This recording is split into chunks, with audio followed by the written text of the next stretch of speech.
You're watching the Essence of Mediverse। ये हमारा या फिर इस वीडियो में हम सीखने जा रहे हैं दी नन अदर दैन द मर्म शारीर। ओके, इस वीडियो से मैं मोस्टली बहुत ही कोशिश करूँगा कि मर्म शारीर में 2 वीडियो में ख़त्म कर सकूँ, क्योंकि मर्म शारीर बहुत इंपॉर्टेंट पॉइंट है, बहुत इंपॉर्टेंट टॉपिक है और उसको मुझे बहुत डिटेल्ड में बहुत अच्छे तरीके से कंप्लीट करना है, आपके सामने प्रेजेंट करना है विद नोट्स लाइक दिस। बहुत सुंदर सुंदर नोट्स हैं कि मैं पूरा एक्सप्लेन करूँगा, नो डाउट बहुत सुंदर एक्सप्लेन करूँगा। सो बिना किसी देर के चलिए शुरू करते हैं। सबसे पहला point that is of your nirukti of the marma. चल सबसे पहला लेट्स सी। ओके बच्चों, चल शुरू करते हैं। हाँ देख, सबसे पहले मर्म, ये जो वर्ड है, इस मर्म की उत्पत्ति होती है मृ धातु से। ओके, जिसका अर्थ होता है मृत्यु या फिर काजिंग ऑफ द डेथ, मतलब जहाँ पे आघात होने से मृत्यु हो जाती है। ओके, उसको संधि गत प्रदेश भी कहते हैं। ओके, लेट्स आगे चलते हैं उसके बाद। ओके देख, सबसे पहले निरुक्ति, उसकी निरुक्ति होती है मारयति इति मर्माणि। क्या है निरुक्ति का वर्ड? मारयति इति मर्माणि, मारयति मर्माणि। ओके, या फिर इसको कहते हैं मारयन्ति इति मर्माणि। ओके, मारयति इति मर्माणि, या फिर जब भी क्वेश्चन आया, निरुक्ति आए, तो ये 2 में से एक तू लिख सकता है। ये दल्लन टीकाकारांनी सांगितलेलं आहे। ओके, दल्लन कोण? जो सुश्रुत के टीकाकार है, सुश्रुत संहिता के जो टीकाकार है वो दल्लन है। ठीक है, उन्होंने मारयति मर्माणि या फिर मारयति मतलब क्या? जहाँ पर आघात होने से मृत्यु सदृश पीड़ा उत्पन्न होती है, उसको हम मर्म कहते हैं। देख, सबसे पहले अगर ऐसा कोई प्रदेश है या फिर ऐसा कोई स्थान है हमारे शरीर पे जहाँ पर अगर आघात हो जाए, जहाँ पर कोई पीड़ा हो गया, वहाँ पे चोट लग गई, उस चोट के लगने से बहुत पीड़ा उत्पन्न हो गई और फिर बहुत पीड़ा के कारण से मृत्यु हो जाती है, उस एस्पेक्ट को या फिर उस स्थान को हम मर्म कहते हैं। फॉर एग्जाम्पल लाइक यहाँ पे हो गया, सिर प्रदेश हो गया, या फिर इधर इधर पीछे, ये सब एस्पेक्ट क्या है? ये सब मर्म है ना। ओके, क्योंकि यहाँ अगर आघात हो गया तो पीड़ा बहुत उत्पन्न होती और मृत्यु एट द एंड हो जाती, इसलिए इनको मर्म कहते हैं। ठीक है, मारयति इति मर्माणि या फिर मारयन्ति इति मर्माणि। ठीक है बच्चों, उसके बाद व्याख्या के पास में। So what is a definition of the. Okay, सबसे पहले चल व्याख्या पढ़ेंगे। सो व्हाट इज व्याख्या हियर? देख, सबसे पहले व्हाट इज ऑफ योर व्याख्या। देख, मर्माणि नाम मांस, देखा कितना सारा, मांस, शिरा, स्नायु, अस्थि, संधि, सन्निपाता। ठीक है, अब देख इनको मैं एक्सप्लेन करूँ। सबसे पहले मर्माणि नाम, मांस है, शिरा है, स्नायु है, संधि, इसकी व्याख्या पाठ करनी। ओके, क्या व्याख्या डेफिनेशन?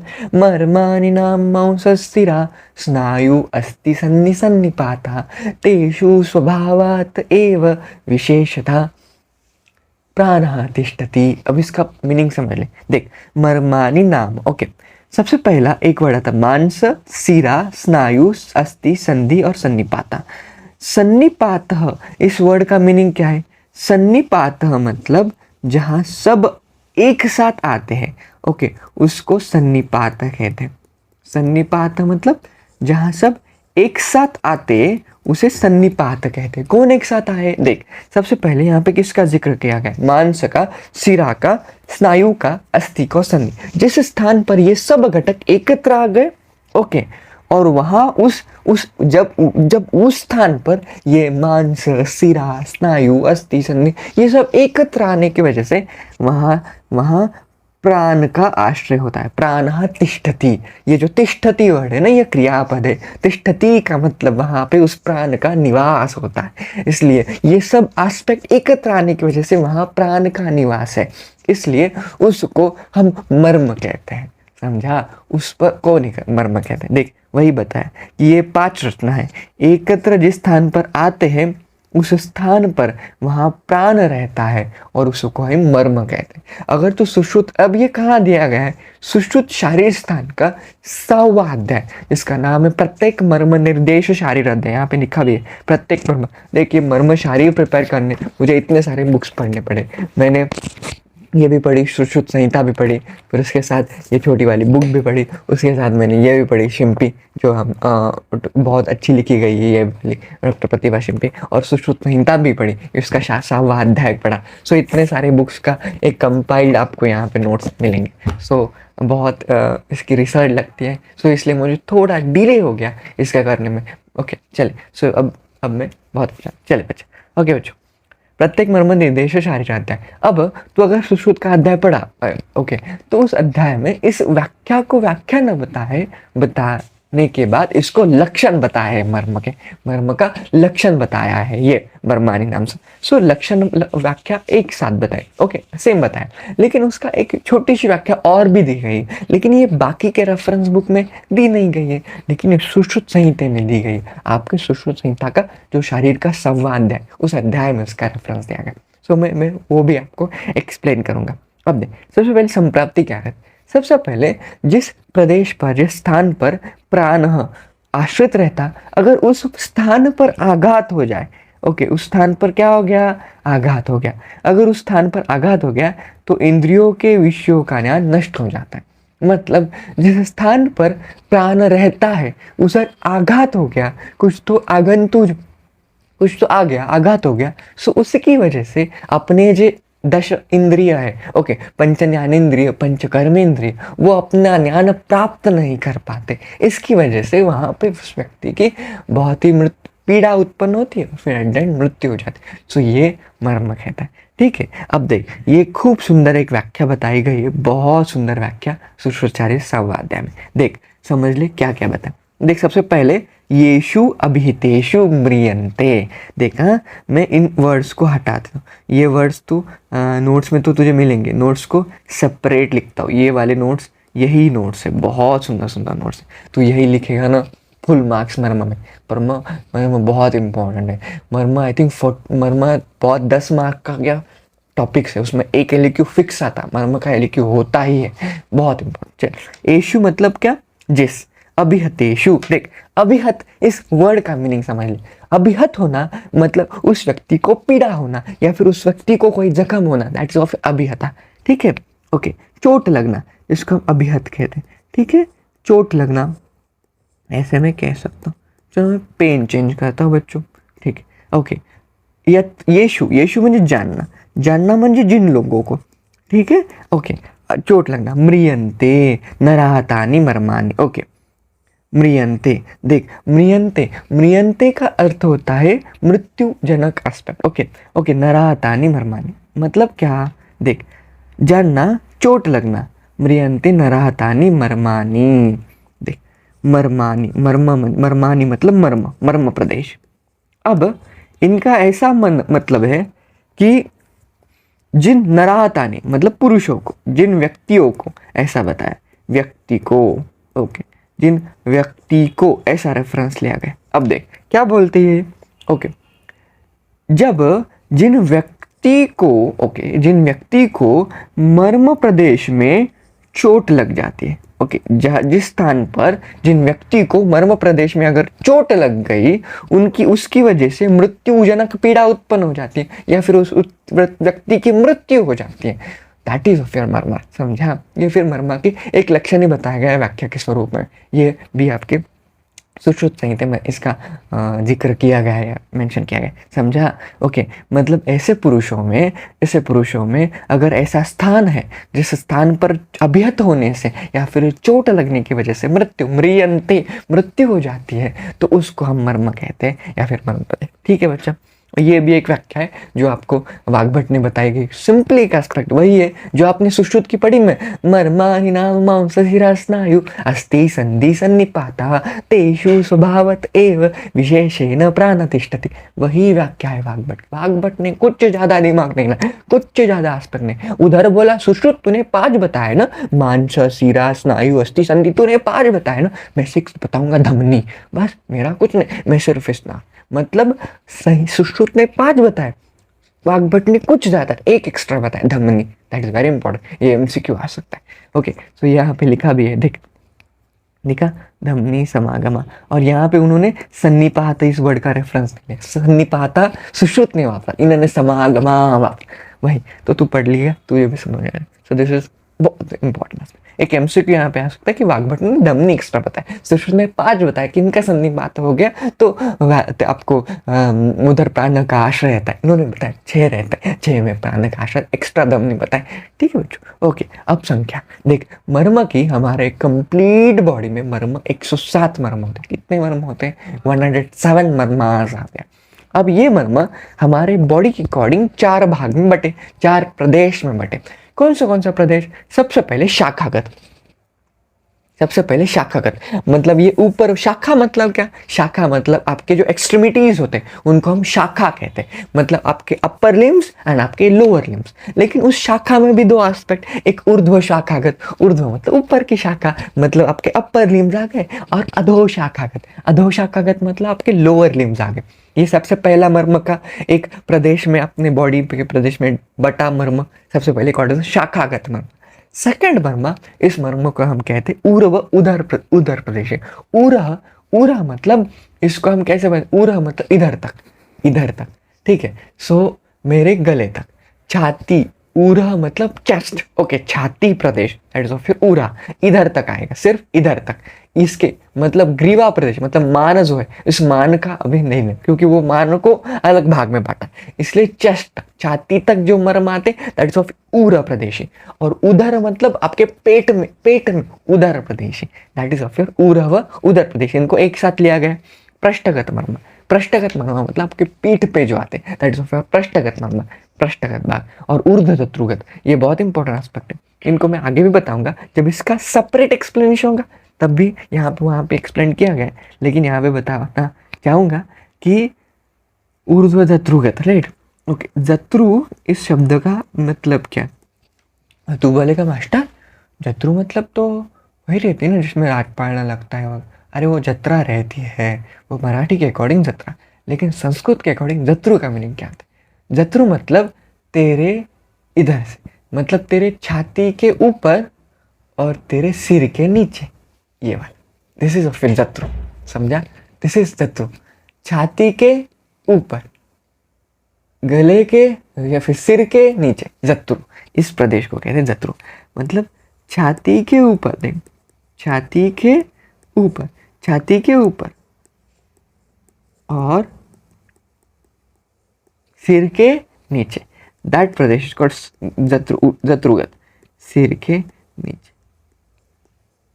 इसको हम कहते हैं जत्रुगता, इसको कहते हैं जत्रुगता।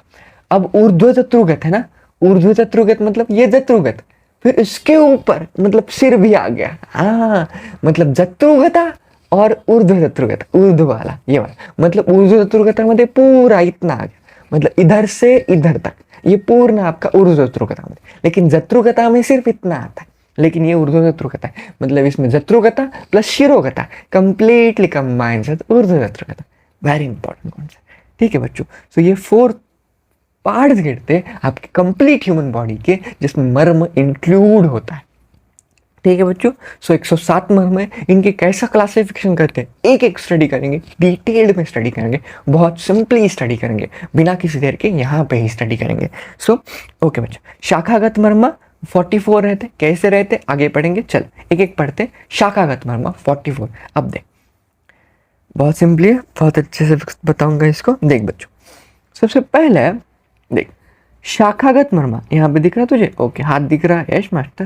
देख शाखागत मर्मा, शाखागत मर्म को हम 2 एस्पेक्ट में बांटेंगे, जैसे मैंने बताया था कि शाखागत एक अपर लिम्स वाले होते हैं, कौन ऊर्ध्व शाखागत, और शाखागत नीचे वाले कौन अधो शाखागता, कौन लोअर लिम्स। तो यहाँ पे वही, यहाँ पे बताया कि शाखागत मर्म 44 होते हैं, ओके बच्चों, लेकिन ऊर्ध्व शाखागत मर्मा कितने होते हैं?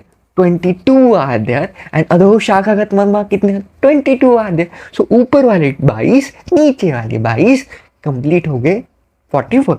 अब ये 22 कौन थे पढ़ते, चल बच्चों। सबसे पहला मर्म आता आपका ये वाला, ये आपका हैंड है, ओके। सो आप पढ़ते पढ़ते आपके हैंड में भी कंपेयर कीजिएगा, ओके, शायद ये आपको दिख पाए, ओके, ये आपका हैंड है, ओके। पहला मर्म इस अंगुष्ठ मतलब मेरी अंगूठी, या फिर इसको मैं थंब भी कह सकता हूँ, थंब और मेरी 4 फिंगर के बीच में आता है, 4 फिंगर को तर्जनी कहते हैं। अंगुष्ठ और तर्जनी के बीच में यहाँ एक मर्म आता कॉल्ड एज क्षिप्रा। ओके, दिख रहा है यहाँ पे ये वाला मर्म। देख, तर्जनी और अंगुष्ठ इन बीच के जो मर्म आता that marma is called as a kshipra. यहाँ पे एक मर्म आता कॉल्ड क्षिप्रा। इस मर्म को मैं क्षिप्र कहूँगा और इसको क्षिप्र मतलब इस अकॉर्डिंग टू मॉडर्न कॉन्सेप्ट अगर रिलेट किया तो डी पामर आर्च से कंपेयर होता। वो आप याद भी रख सकते हैं, लेकिन it is easy to okay, no issue. ठीक है बच्चों, फिर उसके बाद एक मर्म आता आपके तड़ हाथ है। तड़ हाथ के सबसे बीचों बीच एक मर्म आता, ये वाला। बक देख, ये आपका पाम है राइट, तड़ हाथ बोलते। तड़ हाथ के बीचों बीच कॉल्ड एज तल हृदया। ओके, पहला मर्म आता यहाँ पे। पहला मर्म कहाँ आ गया? अंगुष्ठ और तर्जनी के बीच कॉल्ड एज क्षिप्रा। पाम के बीचों बीच कॉल्ड एज तल हृदया। सेकेंड, थर्ड आता देख, ओके, तल हृदय तलाश के मध्य में। ओके ठीक है, थर्ड मर्म आता यहाँ पे। देख, सबसे पहला देख, अगर आप देख पा रहे होगे ये मेरा पाम है, इसमें अंगुष्ठ और तर्जनी, इसके बीच में आता क्षिप्र। तल हृदय इस पाम के बीचों बीच कॉल्ड तल हृदया। फिर इस क्षिप्र के थोड़ा नीचे यहाँ पे कुर्चा आता। ओके, शायद मैं आपको बता पाऊँ यहाँ पे। ओके हाँ ठीक है, देख बच्चों। Okay, so this is of your, ये आपका कौन सा हो गया? ये आपका हो गया क्षिप्रा। ये आपका हो गया बीचों बीच तल हृदया। देख, ये हो गया कुर्चम। ये कौन सा है? कुर्चा है। ये कौन सा है? कुर्चक्षीर है। ये कौन सा है? मणिबंध है। मणिबंध मतलब यहाँ की संधि होती है ना, जो अपनी संधि होती है ना, इसको मणिबंध कहते हैं। Okay, for example you can say as the joint which is between the radio ulna and carpal bones, so that is of your manibandh. Mostly यहाँ पे कार्पेल बोन्स का रेफरेंस आता है मणिबंध में। करेक्ट, रिस्ट जॉइंट मैंने बताया जैसे रिस्ट जॉइंट आता है, क्योंकि रिस्ट जॉइंट किन में फॉर्म होता है? Wrist joint is formation in between, यहाँ पे रेडियस और अल्ना होते हैं, रेडियस अल्ना और ऊपर कार्पेल बोन होते हैं, इनके बीच में जो joint that is of formation of wrist joint. So इसलिए मणिबंध यहाँ पे एक आता है, मणिबंध। ठीक है बच्चों, अब इनको अच्छे से समझ लें। सबसे पहला मर्म मैंने बताया कि ये आपकी अंगुष्ठा right, this is of your thumb, और थंब और तर्जनी के बीच में एक मर्म आता and that marma is called as of your kshipra. इसको क्या कहते हैं? क्षिप्र बच्चों। ये आपका पहला मर्म है। ठीक है, और क्षिप्र की संख्या 2 होती है, एक इस साइड पे एक इस साइड पे, इसलिए क्षिप्र कंबाइन एज 2, लेकिन यहाँ पे हम क्षिप्र एक लेंगे। ठीक है, एक हाथ पे एक। ठीक है बच्चों, अब देख क्षिप्र हो गया। अब ये जो कंप्लीट आपका पाम है right, so this is of your complete palm. Okay, this is of your complete palm. इस पाम का एक सेंटर होता है, दिख रहा? This is of your centre of palm. अब जब एक पाम का सेंटर होगा उसको हम तल हृदय कहेंगे। क्या कहते हैं हम उसे? तल हृदय। पता है आपके जो अधोशाखागत मर्म है उधर भी एक तल हृदय लगता है, लेकिन आपका जो पाम है मतलब आपका जो तड़पाय बोलते हैं, ये तड़ हाथ है, वो तड़पाय, उस तड़पाय के भी सेंटर में वो ही मर्म रहता है, दैट्स ऑफ तल हृदय। Very important. ठीक है, तल हृदय हो गया। अब यहाँ पे एक मर्म होगा, कहाँ पे? देख, जैसे मैंने, ये बहुत इंपॉर्टेंट मर्मज है, ये अगर याद रह गए तो मोस्ट ऑफ द एस्पेक्ट आपको याद रह जाएंगे, लेकिन ये थोड़ा पोजीशन इनके। देख, ये आपका क्षिप्र है, ये क्षिप्र है, क्षिप्र के जस्ट नीचे यहाँ पे। ओके, मोस्टली ये कहाँ आता? ये आपके मिडल फिंगर के लाइन में आता। ये आपकी मिडल फिंगर है राइट, ये वाली, इस मिडल फिंगर के लाइन में दिख रहा? हाँ, यश मास्टर, यश बच्चू, यश पुंगुशी बच्चू, यश मास्टर। हाँ ओके बच्चों, ये देख, this is of your middle finger, यहाँ दो यहाँ दो। मिडिल फिंगर के लाइन में जो मर्म आता उस मर्म को हम कहते हैं कुर्चा। ये जो मर्म रहता इस मर्म को कहते हैं कुर्चा। ठीक है बच्चों, ओके। अब ये हो गया कुर्चा। अब यहाँ पे मैंने बताया था कि यहाँ पर रिस्ट जॉइंट होता है, this joint is called wrist joint. Wrist joint के पास एक मर्म आता, इस मर्म को हम कहते हैं मणिबंधा। क्या कहते हैं? मणिबंधा। मणिबंधा इज ए जॉइंट, मतलब मणिबंधा एक ऐसा मर्म है जो मणिबंधा मर्म रिस्ट जॉइंट के रेफरेंस में आता, या फिर रिस्ट जॉइंट के रिसेम्बलेंस में जो मर्म आता दैट इज ऑफ योर मणिबंधा। ठीक है बच्चों, यस मास्टर। अब देख इधर ये लैटरल एस्पेक्ट है राइट, देख ये तेरा आपका ये बोट है, इस अंगुष्ठ की, या मतलब ये आपकी मार्जिन है ना आपके हाथ की, ओके, ये आपके हाथ की मार्जिन में शायद यहाँ पे बता सको, this is of your margin of your hand. यहाँ पे जो मर्म आता that is of your kurchashira, okay, ये जो मर्म यहाँ पे आता that is of your kurchashira. ये मर्म कौन सा master? This bachchu, this of your kurchashira, kurchashira, ठीक है बच्चों। ओके, देख हाथ पे कितने हो गए, क्षिप्र, तल हृदय, कुर्च, मणिबंध, कुर्चक्षीरा, ठीक है। ये आपके इतने इधर के एस्पेक्ट के होते ये मर्म, ठीक है। अब इधर के मर्म पढ़ेंगे। तो ये आपका हैंड है, ओके, कंप्लीट हैंड, ओके, शायद मैं थोड़ा पीछे लूँ, ओके। सो ये आपका हैंड है, राइट, कंप्लीट हैंड। इस हैंड के मिडल में यहाँ पे इस पोर्शन में यहाँ एक मर्म रहता है, दिस मर्म इज कॉल्ड इंद्रबस्ती। देखिए यहाँ पे दिख रहा, हाँ यस मास्टर, ये जो मर्म है ना, इस मर्म को कहते हैं हम इंद्रबस्ती। क्या कहते हैं हम इसको? इंद्रबस्ती, यस, इस मर्म का नाम है इंद्रबस्ती। ये आपके कहाँ प्रेजेंट रहता? ये आपके इस हैंड में, मतलब यहाँ पे मिडिल में प्रेजेंट रहता है, जैसे फिर मर्म इंद्रबस्ती। ओके, इधर आ गया, इधर कौन सा होगा बर? इधर इस साइड पे, यहाँ तो आपकी कुरपर संधि है, कुरपर संधि called as elbow joint. Elbow joint पे प्रेजेंट होना रहा मर्म, कुरपर मर्म। इस मर्म को क्या कहेंगे? कुरपर मर्म, वेरी इंपॉर्टेंट। बग देख, जहाँ पे कुरपर संधि है वहां पे जो मर्म होता है उस मर्म को हम कुरपर मर्म कहते हैं, ठीक है बच्चों। अब देख, अगर तू यहाँ पे देख पा रहा होगा तो कुरपर मर्म के थोड़ा आगे एक मर्म आता, शायद आपको दिख पा रहा होगा, ये वाला, ये नहीं है, ओके। कुरपर मर्म के आगे थोड़ा एक मर्म आता, जिस मर्म को हम कहते हैं, मतलब तू ऐसा याद रख कि ये जो है इसके थोड़ा आ गया था, थोड़ा आगे आने वाला, थोड़ा आगे थोड़ा आगे आने वाला मर्म को कहते हैं आनी। इस मर्म को देख, आनी वेगा, इस आनी में डबल मात्रा लगती, दूसरी मात्रा लगती है, यस। तो ये मर्म हो गए, वही बताया। अब देख, ठीक है, देख कुरपर, यहाँ पे कुरपर मर्म हो गया, राइट। जैसे मैंने इस डायग्राम में अगर तूने देखा तो ये जो मर्म है इस मर्म को हम कुरपर मर्म कहते हैं, कुरपर। इस कुरपर के थोड़ा आगे इस मर्म को हम कहते हैं आनी, यस मास्टर, ओके। अब देख, ये आपकी कंप्लीट बाहु है, ये वाली बाहु, मतलब क्या? This is of your complete biceps, right. अब इस बाइसेप्स के, देखिए आनी है, इस आने के थोड़ा आगे गया तो ये एक बाइसेप्स पे एक बाइसेप्स मसल पे एक मर्म आता, इसको हम बहावी कहते हैं। बहावी क्यों कहा? क्योंकि बाहु के मध्य में इसका स्थान। किसके मध्य में? बाहु के मध्य में।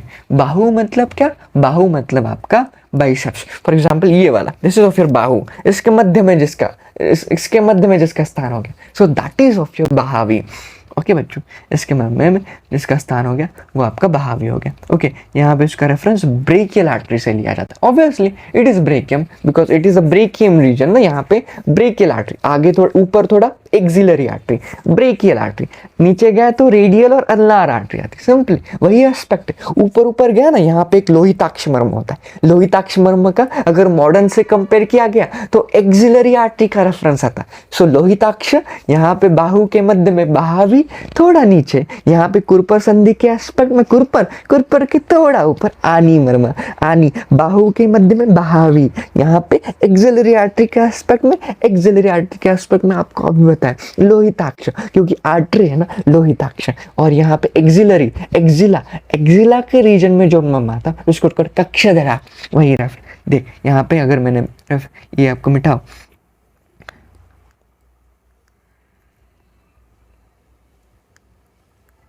ओके, सो यहीं पे मैंने इसका रेफरेंस दिया गया, सो आपको देख पा रहा हूँ। देख, ये देखा कक्षधरा मर्मा, so kakshadhara marma is a marma which present in the region of axilla, वही बताया, ओके बच्चों।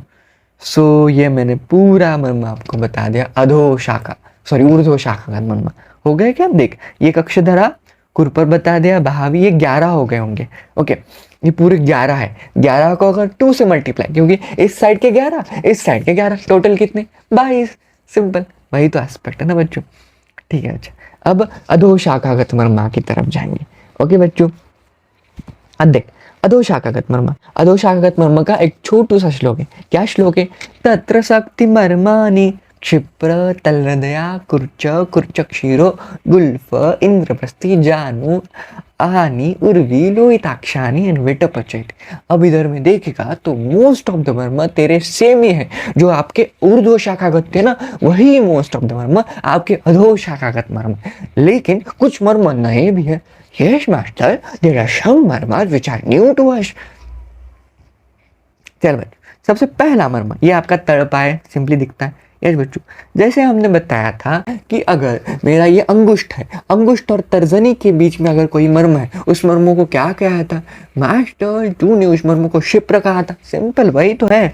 ये आपका अंगुष्ठा, yes this is of your angushtha, this is of your four finger पाए की, उसके बीच में अगर कोई मर्म प्रेजेंट है, ये उसके बीच में, ओके, ये कोई मर्म उसके बीच में है, उस मर्म को हम कहते हैं क्षिप्रा।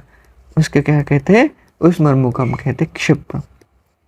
सिंपल एस्पेक्ट वही है, ठीक है। अगर मैंने बताया था कि ये मेरा कंप्लीट पाम है, उस पाम के सेंटर में एक मर्म है, उसको हमने नाम दिया था तलहृदया। वेरी गुड बच्चों, वेरी गुड, वही तो है ही है। देख एकदम सेंटर में इस मर्म का नाम है तलहृदया। इस मर्म को क्या कहा मैंने? इस मर्म को कहा हमने तलहृदया। ठीक है बच्चों, और मैंने कहा भी था, देख सबसे पहला यहाँ पे एक मर्म था, दैट इज ऑफ क्षिप्रा। बीच में सेंटर में कार्ड से तलहृदया, लैटरली कुर्चक्षीरा, उसके तलहृदया जस्ट थोड़ा ऊपर इसके एक्सपेक्ट कुर्चा। यही तो है कुर्चा, यही तो है कुर्चा। और कुर्चा और क्षिप्र इनके बीच में एक डिस्टेंस रहता है, दैट डिस्टेंस इज अबाउट 1 अंगुला। ठीक है, तो ये जो है इसको हम कुर्चा कहते हैं। ठीक है मास्टर, इतने तो मर्म हो गए, ये तो हमें पता है। यस बच्चों, सो अब हम इधर के एस्पेक्ट के, मतलब इस बड़ी सी डायग्राम में हम अधो शाखागत मर्म स्टडी करेंगे, आपके पैर के मर्म। ओके, बहुत सिंपल बात, कितने मर्म स्टडी कर लिए? देख तूने क्षिप्र देख लिया, ओके, क्या क्या देख लिया हम देखते हैं। देख तूने क्षिप्र देख लिया, तूने तलहृदय देख लिया, तूने कुर्चक देख लिया, कुर्चक्षीरा इधर नहीं बताया। ठीक है, 3 मर्म देख लिए। ओके, अब बाकी के आगे चल बच्चों। अच्छा बच्चों, अच्छा देख अभी, अब कुर्च के बाद कुर्चक्षीरा, ये जो दिख रहा है क्या आपको, ये वाला, ये कुर्चक्षीरा रहता है। मैंने बताया था कि आपका पाम है, okay, for example, so this is of your talahridaya, right? Talahridaya, sorry तलहृदय कैसे होगा मास्टर? अरे नहीं रे बच्चू, अगर ये अंगुष्ठ है, तर्जनी, इनके बीच में क्षिप्रा आता, ये पाम है, पाम के सेंटर में तलहृदय आता, पाम के तलहृदय के जस्ट ऊपर कुर्चा आता, लेटरली कुर्चक्षीरा रहता था यहाँ पे। सो कुर्चक्षीरा अगर लेटरल एस्पेक्ट में प्रेजेंट रहना था, क्योंकि वहाँ पे ना रेडियो और अल्नार, वो जो कोलैटरल लिगामेंट्स रहते हैं ना, उनका रेफरेंस है मॉडर्न में। सो वही रेफरेंस यहाँ पे लिए। सो ये भी क्या है आपका, ये भी आपका कुर्चक्षीरा है पैर का, ये आपका पैर का कुर्चक्षीरा है। ठीक है, कुर्चक्षीर जो पैर का रेफरेंस है। ओके, वही ये देख यहाँ पे इसकी पोजीशन रहती है। अगर आप अपने पैर को टच कर पाए जरूर देखना, मैं तो यहाँ पे पैर उठा के दिखा नहीं सकता। ठीक है बच्चों, so that is of kurchashira. Okay master, कुर्चक्षीरा भी हो गया। अब गुल्फ, ये गुल्फ कहाँ रहता? यहाँ बच्चों गुल्फ, जैसे मैंने बताया था कि देख सबसे पहला तेरा अगर हाथ लिया तूने तो यहाँ एक मर्म था, यहाँ पे कौन सा था मास्टर? अरे बच्चों वहाँ पे रिस्ट जॉइंट था, रिस्ट जॉइंट के पास तेरा एक मर्म था जिसको हमने मणिबंध नाम दिया था। हाँ मास्टर, अरे बच्चों वहाँ पे अगर मणिबंध था, यहाँ पे गुल्फ है, मतलब मणिबंध और गुल्फ का रिसेम्बलेंस है। समझा? यही तो एस्पेक्ट है, क्योंकि जैसे जैसे रेडियस और अल्नार है, तो वहीं पे टीबी और फिब्यूला का रेफरेंस लिया था है ना हमने, उसको इससे कंपेयर करते हैं, वही है। वहाँ पे मणिबंध था, यहाँ पे गुल्फ है, क्योंकि गुल्फ भी आपका किस जॉइंट में प्रेजेंट रहता है? वो भी आपके इस जॉइंट में, मतलब आपका पैर और आपका ऊपर वाला टीबी या फिब्यूला के जॉइंट में प्रेजेंट रहता है, वो भी आपकी एक छोटू सा जॉइंट है, वो उसको हम गुल्फ कहते हैं। उसको क्या कहते हैं बच्चों? उसको मास्टर गुल्फा कहते हैं। ऊपर का मणिबंध था यहाँ पे, क्योंकि यहाँ पे रेस्ट जॉइंट था बच्चों। ठीक है बच्चों, यस मास्टर। अब गुल्फा भी हो गया मास्टर। ओके, इंद्रबस्ती, सिंपल इंद्रबस्ती बताई थी। इंद्रबस्ती कहाँ थी मास्टर? इधर इधर इधर सेंटर में बताई थी तुमने इंद्रबस्ती। ये वाला व्हाट इज द मणिबंधा और कुरपार, इनके बीच में कहीं तो इंद्रबस्ती थी। सिंपल, यहाँ पे भी वही है। दिखा, ये वाली। ओके, मतलब देख तेरी कुर्चक शिरा, इस कुर्चक शिरा से 13 अंगुल अगर ऊपर जाएगा तो इसके सेंटर में तेरी एक मर्म मिलता। इस मर्म को हम इंद्रबस्ती कहते हैं। इस मर्म को क्या कहते हैं? इस मर्म को हम इंद्रबस्ती कहते हैं। ठीक है मास्टर, इंद्रबस्ती भी हो गया, पता है ना कहाँ चल। अब जानू मर्म। ओके बेटा, अब सबसे पहला एस्पेक्ट आता है, देख मैं इनके एस्पेक्ट से बताऊंगा। देख मुझे बता, ये वाला तुझे पता है कि अगर हमने एल्बो जॉइंट को कुरपर संधि कहते हैं, मतलब एल्बो जॉइंट को कुरपर संधि कहते हैं, लेकिन हम जो नी जॉइंट है, नी जॉइंट को हम जानू संधि कहते हैं। ओके, सो ये आपका जानू संधि। Okay, so this is of your janu sandhi which is called as a knee joint. Okay, so this is of your knee joint. अब देख जानू संधि के, देख मैंने जैसे बताया था कि अगर ऊपर ऊर्ध्व शाखागत अगर कुरपर संधि है तो वहां पे कुरपर मर्म है, नीचे अधो शाखागत में अगर जानू संधि है तो यहाँ पे जानू मर्म है। यस मास्टर, तो यहाँ पे जानू मर्म हो गया। यहाँ पे कौन सा मर्म? जानू। Yes master. ओके ठीक है बच्चों, यहाँ पे जानू। अब देख जैसे मैंने बताया था कुरपर यहाँ पे था, राइट। सो देख यहाँ पे कुरपर था, आपके कुरपर के थोड़ा आगे, कुरपर के थोड़ा आगे कौन सा था? आनी। फिर बाहु के मध्य में बाहावी, फिर ऊपर गया लोहिताक्ष कक्षधरा। ये था। अब मुझे बता, वहां पे अगर कुरपर के जस्ट थोड़ा ऊपर आनी था, यहाँ पे भी जानू के जस्ट थोड़ा ऊपर आनी ही है, ये भी आनी मर्म है। और आनी दोनों साइड में है यहाँ पे, ठीक है। देख यहाँ पे भी दिख रहा है, ये वाला पीछे के साइड पे, ये वाला पोस्टीरियर साइड पे, और जानू भी दोनों साइड पे। देख जानू का आसपास सिंपली। ओके बच्चों, अब देख यहाँ पे कौन सा रहता बरा? अब ये देख मुझे बता, ये वाला पूरा, ये आपका यहाँ पे कौन सा बोन प्रेजेंट रहता? Which bone is present on your thigh region? बड़ा वाला bone, that is longest bone of your human body, जो हम ला रहे हैं अभी, that is of your femur. Very good. Okay बच्चों, सो यहाँ पे आपका बहुत लॉन्गेस्ट बोन फीमर है। फीमर को आयुर्वेदा में क्या कहते हैं मास्टर? फीमर को आयुर्वेदा में बच्चों उसको कहते उर्वास्थि। क्या कहते हैं? उर्वास्थि। ओके, क्या कहते हैं? उर्वास्थि। ठीक है मास्टर, ये तूने क्यों बताया? बता। अब बाहु है, बाहु के अगर बीच में एक मर्म था उसको बाहावी कहा। यहां भी एक मर्म है, ये वाला जो हमारे फीमर के सेंटर में है, और फीमर को तो उर्वास्थि कहते हैं। तो इस मर्म को जो फीमर के सेंटर में, जो उर्वास्थि के सेंटर में, उसको कहते हैं उर्वी। क्या कहते हैं उसको? उर्वी। समझा बच्चों? Very good.